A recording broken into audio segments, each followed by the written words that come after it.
This is all what remains of a family home that is split in half after Monday morning storms swept through the area.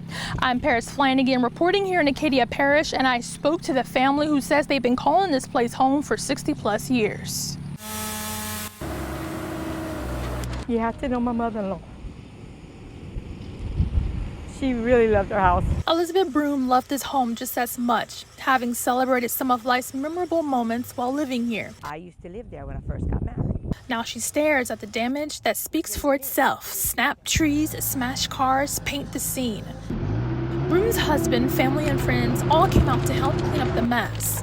Now, after today's storms, I'm kind of still in shock. memories are all that is left. Well, when everything took place, all we could hear was a bunch of hail, really loud winds, no really noise to make you think something else was gonna happen. And then when we were standing by the door, lights flickered, no lights, and when I saw there was no power, we looked back, and that's when my son said, "Run." Elizabeth says before she knew it, this tree came crashing down to the home next door, taking out this bedroom, the debris crashing into the garage, slamming into her car that was inside. In another home on the property, the storm also took off a piece of the roof. Elizabeth and her family were sleeping during the storm. This morning, probably the worst I've ever seen.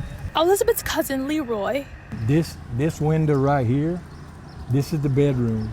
So was living inside the home but left for work. I'm just very grateful that I wasn't in there and none of my family members were hurt also.